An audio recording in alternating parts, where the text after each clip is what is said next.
I think that everyone is entitled to their own opinion. I believe that a person should feel comfortable and free in expressing their ideas, opinions, and views on a certain issue. But having said that, if a person is to have like an opinion and a view on a certain issue, they also need to be mindful and respectful of the way that they present it.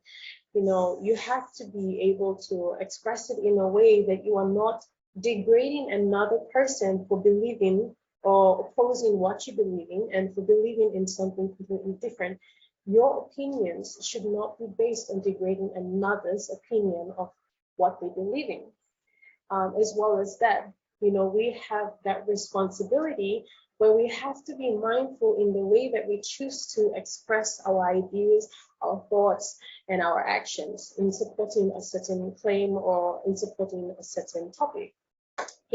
There's so many people on this planet, so of course everyone will have like opposing views, and people will not everyone will necessarily agree with what one person has to say. There will be opposing ideas, there will be opposing views, and that is why people need to be respectful and sensible in the way that they decide to express their opinions and their ideas of a particular issue.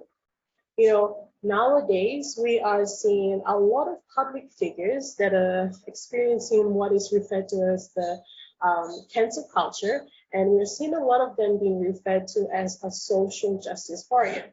Now, 20 years back, a social justice warrior would have been seen as like, something positive, It would have been referred to as a positive figure within a community.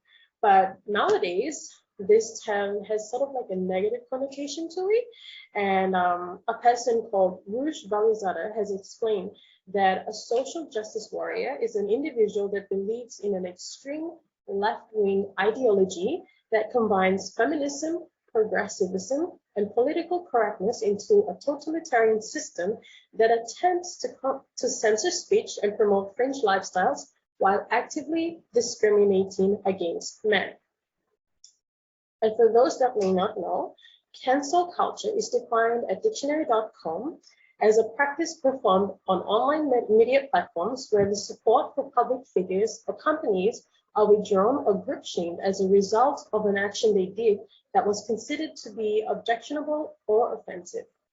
Now, to give an example of cancel culture, I can take from the recent backlash that the author for the Harry Potter books, who is called J.K. Rowling, the recent backlash that she is receiving as a result of her opinion against the on transgender people. Now, while Rowling continues to speak out and express her opinions, a large number of people have decided to cancel her or have decided to withdraw the support from her to show their disagreement towards her statements. According to Nosifo Night, a Harry Potter themed segment for a book festival in New Zealand was cancelled by organizers as a result of Rowling's actions that were deemed as transphobic. Now, there's so many other examples out there of a lot of public figures, unfortunately nowadays, getting cancelled, and a lot of public figures that have been named as social justice warriors. And I think it would take a very long time if I have to bring down or look for all those examples and explain them.